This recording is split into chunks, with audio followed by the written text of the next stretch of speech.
വേണ്ടി വന്നാൽ ആക്രമിക്കും എന്ന് വീട്ടിൽ കയറി തല്ലും എന്ന് പോലും കോൺഗ്രസ് പ്രവർത്തകർ സ്വന്തം പാർട്ടി നേതാവിനെ കുറിച്ച് MLA MP യെ കുറിച്ച് മുദ്രാവാക്യം വിളിക്കുന്ന സാഹചര്യം നമ്മൾ കണ്ടു. ഈ കോൺഗ്രസിലെ ഭൂകമ്പം ഇന്ന് ചർച്ച ചെയ്യുന്നു. ആദ്യം ശ്രീ അഖിൽ, ചാണ്ടി ഉമ്മൻ പറയുന്നത് ചിലർ മാറ്റി നിർത്തപ്പെടുന്നു, ചിലർ മാത്രമാണ് ഉൾക്കൊള്ളപ്പെടുന്നത് എന്നുള്ളതാണ്.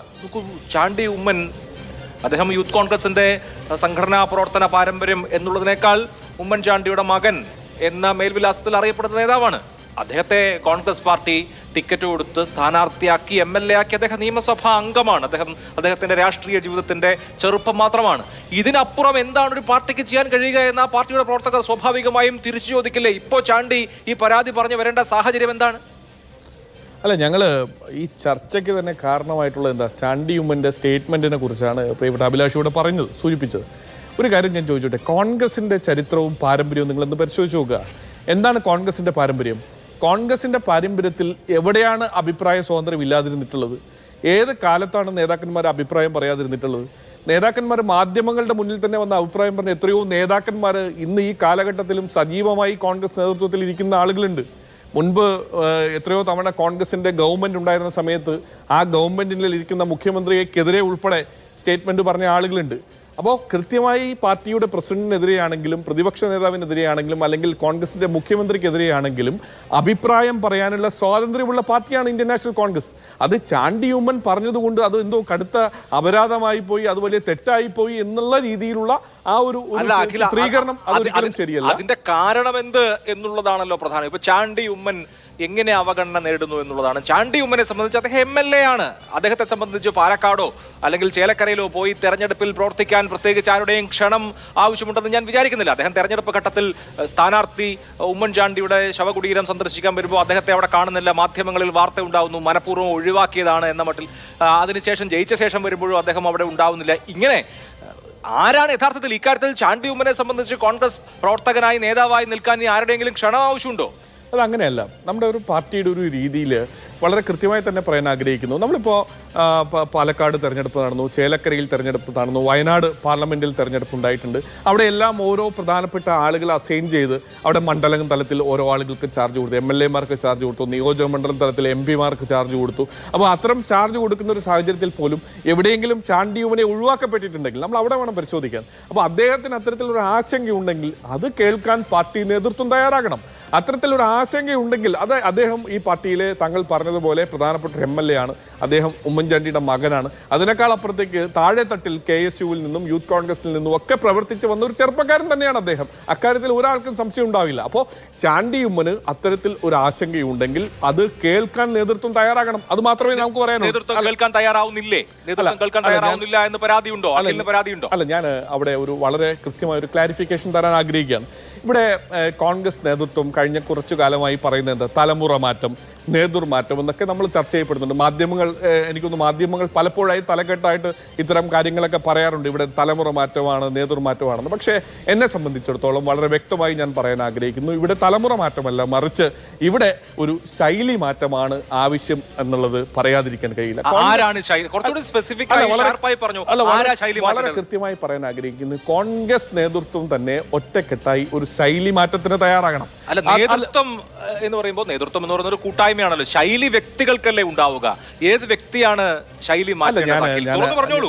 ഞാൻ അഭിലാഷ് അതിനകത്ത് വളരെ കൃത്യമായി പറയാൻ ആഗ്രഹിക്കും. ഞാൻ എന്നെ പറയാൻ അനുവദിക്കണം. കാരണം ഇടയ്ക്കൊന്ന് ബ്രേക്ക് ചെയ്യുന്ന സമയത്ത് സ്വാഭാവികമായിട്ടും താങ്കൾ ഉദ്ദേശിക്കുന്ന നരേഷനിലേക്ക് എത്തിക്കാനാണ് ഉദ്ദേശിക്കുന്നതെങ്കിൽ അത് നടക്കില്ല. എന്തായാലും ഞാൻ പറയാനുള്ളത് എൻ്റെ വേർഷൻ വളരെ കൃത്യമായി പറഞ്ഞു പോകാൻ ആഗ്രഹിക്കുന്ന ആളാണ്. അപ്പോൾ ഞാൻ പറഞ്ഞത് ഈ ശൈലി മാറ്റം എന്നുള്ളത് ഉദ്ദേശിക്കുന്നത് കോൺഗ്രസിനെ സംബന്ധിച്ചിടത്തോളം താഴെത്തട്ടിൽ ജോലി ചെയ്യുന്ന ആളുകളുണ്ട്, താഴെത്തട്ടിൽ പണിയെടുക്കുന്ന ആളുകളുണ്ട്, ആളെ കൂട്ടുന്ന ആളുകളുണ്ട്, ഏതെങ്കിലും തരത്തിൽ ഏതെങ്കിലും സാധാരണക്കാരൻ്റെ വിഷയങ്ങളിൽ ഇടപെടുന്ന സാധാരണക്കാരായിട്ടുള്ള പ്രവർത്തകരുണ്ട്. ഇത്രയും ആത്മാർത്ഥമായി ജോലി ചെയ്തിട്ട് പോലും ഒരു നേതാക്കന്മാരും പോലും തിരിച്ചറിയാതെ പോയിട്ടുള്ള എത്രയോ പ്രവർത്തകരും നേതാക്കന്മാരും താഴെത്തട്ടിലുണ്ട്. പക്ഷേ ഇപ്പോഴത്തെ ഒരു പ്രശ്നം എന്ന് വെച്ചാൽ വളരെ കൃത്യമായി തന്നെ പറയാൻ ആഗ്രഹിക്കുന്നു. ഇപ്പോൾ എന്തുകൊണ്ടോ നിങ്ങളെ മാധ്യമപ്രവർത്തകരെ കുറ്റപ്പെടുത്തുന്നു എന്ന് നിങ്ങൾ കരുതരുത്. ഇവിടെ പ്രധാനമായിട്ട് സംഭവിച്ചുകൊണ്ടിരിക്കുന്നത്, ഇപ്പോൾ കുറച്ച് ചാനൽ ചർച്ചയിൽ വന്നാൽ മതി, കുറച്ച് റീൽസിൽ BGM ഇട്ടാൽ മതി, അതും അല്ലെങ്കിൽ കുറച്ച് ലൈക്കും ഷെയറും മാത്രം മതി, അവനാണ് നേതാവ് എന്നുള്ളൊരു കൾച്ചറിലേക്ക് എവിടെയെങ്കിലും എത്തിപ്പെടുന്നുണ്ടെങ്കിൽ അത്തരം ആളുകളെ ചൂസ് ചെയ്യുന്ന ആ ശൈലിയിൽ മാറ്റം ഉണ്ടാകണം. അത് ഞങ്ങൾ തുറന്നു പറയാൻ ആഗ്രഹിക്കുകയാണ്. ഈ നിർഭാഗ്യവശാൽ പറഞ്ഞു പോവുകയാണ്. ഞാൻ പറയുന്നത് നേതൃത്വം തിരിച്ചറിയേണ്ട ആളുകൾ താഴെത്തട്ടിൽ പണിയെടുക്കുന്ന ആളുകളെയാണ്, ജോലി ചെയ്യുന്ന ആളുകളെയാണ്. എന്റെ ഭാഷയിൽ പറഞ്ഞ ഇപ്പൊ സോഷ്യൽ മീഡിയയിൽ ലൈക്കും ഷെയറുമുള്ള ചാനൽ ചർച്ചയിൽ വടിവത്ത ഭാഷയിൽ സംസാരിക്കുന്ന ആളുകളെയല്ല, മറിച്ച് താഴെ തട്ടിൽ പാർട്ടിക്ക് വേണ്ടി തല്ലുകൊള്ളുന്ന, പോസ്റ്റർ ഒട്ടിക്കുന്ന, വിറക് വെട്ടുന്ന, വെള്ളം കോരുന്ന സാധാരണ പ്രവർത്തകരെയാണ് പാർട്ടി പരിഗണിക്കേണ്ടത്. ആ ശൈലിയിലേക്ക് പാർട്ടി വരണം എന്നാണ് അഖിൽ പറഞ്ഞത്. ഉറപ്പായിട്ടും അല്ല, ഞാൻ അതിനകത്തൊരു കൺക്ലൂഷനിലേക്ക് എത്താൻ എനിക്ക് പറ്റും. കാരണം എന്താ വെച്ചാൽ വളരെ കൃത്യമായി തന്നെ ഇപ്പോ പാർട്ടിയുടെ നയം എന്താണ്? ഇപ്പോൾ നമ്മളൊരു കാര്യം മനസ്സിലാക്കേണ്ടത്, കഴിഞ്ഞ കുറച്ച് കാലമായി നമ്മൾ നമ്മുടെ സംസ്ഥാനത്ത് കാണുന്നത് ഒരു മൂന്നാമതൊരു ഫോഴ്സ് കൂടി കടന്നു വന്നിരിക്കുകയാണ്. ഭരണവിരുദ്ധ വികാരമാണെങ്കിൽ തന്നെ, അല്ലെങ്കിൽ LDFന് പിണറായി വിജയനെതിരെ ഉള്ള ഒരു വികാരമായി തന്നെ ഒന്ന് നമ്മൾ പരിശോധിച്ച് കഴിഞ്ഞാൽ ആ വികാരം ഷിഫ്റ്റ് ചെയ്ത് പോവുകയാണ്. അത് ഷിഫ്റ്റ് ചെയ്ത് ഒരു മൂന്നാമത് ഒരു കക്ഷിയിലേക്ക് കൂടി ആ വോട്ട് സ്പ്ലിറ്റ് ചെയ്ത് പോകുന്ന ഒരു സാഹചര്യം ഉണ്ടാകുന്നു. അത് തടയിടണമെങ്കിൽ താഴെത്തട്ടിൽ ജോലി ചെയ്യുന്ന ആളുകളെ കോൺഗ്രസ് തിരിച്ചറിഞ്ഞ് അവരെ കൂടെ നിർത്തണം. അത്തരം ആളുകൾക്ക് എന്തെങ്കിലും പ്രയാസമുണ്ടെങ്കിൽ അത് കേൾക്കാൻ നേതൃത്വം തയ്യാറാകണം. അപ്പോൾ നമ്മൾ ഒരു കാര്യം മനസ്സിലാക്കേണ്ടത്, എവിടെയും പ്രവർത്തകനെ കേൾക്കാൻ തയ്യാറാകുന്ന നേതൃത്വം ഉണ്ടെങ്കിൽ മാത്രമേ ഇത്തരം അസ്വാരസ്യങ്ങൾ ഇല്ലാതെയാകൂ എന്നുള്ളൊരു രണ്ട് കാര്യങ്ങൾ ഞാൻ അഖിൽ പറഞ്ഞതിൽ നിന്ന് എടുത്തു. ഒന്ന്, നേതൃത്വം കേൾക്കുന്നില്ല. രണ്ട്, നേതൃത്വം ശൈലി മാറ്റണം. ഈ രണ്ട് കാര്യങ്ങൾ ഞാൻ അഖിൽ നിന്ന് എടുക്കുകയാണ്. അപ്പൊ എനിക്കതിൽ എക്സ്പ്ലനേഷൻ വേണം. ആരാണ് കേൾക്കാത്തത്, ആരാണ് ശൈലി മാറ്റേണ്ടത്? ഇപ്പൊ ശൈലി മാറ്റ ചർച്ച, പ്രതിച്ഛായ മാറ്റ ചർച്ച, ഇതൊക്കെ കോൺഗ്രസ് ഉണ്ടായ കാലം മുതലേ ഉണ്ടാകുന്നുണ്ട്. നമുക്ക് കുറെ കൂടി സ്പെസിഫിക് ആവാം. കേരള പ്രദേശ് കോൺഗ്രസ് കമ്മിറ്റിയെ നയിക്കുന്നത് കെ സുധാകരനാണോ ശൈലി മാറ്റേണ്ടത്? തുറന്നു പറഞ്ഞു. അല്ല, ഞാൻ അഭിലാഷേ ഒരു വ്യക്തിയിലേക്ക് ചെന്നെത്തിക്കാനായിട്ട് ഞാൻ ഈ ചർച്ചയെ ഉപയോഗിക്കുന്നില്ല. അല്ല, വ്യക്തികളല്ല, പാർട്ടിയുടെ നേതൃത്വമാണ്. അത് പാർട്ടിയുടെ കോൺഗ്രസ് പാർട്ടിയെ സംബന്ധിച്ചിടത്തോളം കോൺഗ്രസ് പാർട്ടിയുടെ ശൈലി എങ്ങനെയായിരുന്നു വളരെ കൃത്യമായി പറയാൻ ആഗ്രഹിക്കുന്നു. കൂട്ടായ നേതൃത്വം ആലോചിക്കുന്ന ഒരു ഘട്ടം, അത് ഏത് തരത്തിലാണ്, ഏത് കാലഘട്ടത്തിൽ പരിശോധിച്ചാലും കൂട്ടായ നേതൃത്വമാണ്. അവിടെ നമ്മൾ ഒരു കാലഘട്ടത്തിലേക്ക് കെ കരുണാകരനും AK ആന്റണി മുതൽ ഇങ്ങോട്ട്, അതിന് മുമ്പും അതിന് പിന്നിലും ഇങ്ങോട്ടും അങ്ങോട്ടും പരിശോധിച്ചാൽ തന്നെ നേതാക്കന്മാർ ഒറ്റക്കെട്ടായിട്ട് അവിടെ AICC എന്നോ അല്ലെങ്കിൽ KPCC എന്നോ ഒന്നും ഒരു വേർതിരിവും ഇല്ലാതെ ഒറ്റക്കെട്ടായിട്ട് മുഖ്യമന്ത്രി എന്നോ പ്രതിപക്ഷ നേതാവെന്നോ ഒരു വേർതിരിവില്ലാതെ ഒറ്റക്കെട്ടായി തീരുമാനമെടുത്തിരുന്ന ആളുകളെ തിരിച്ചറിയുന്ന ഒരു സാഹചര്യം ഉണ്ടായിരുന്നു.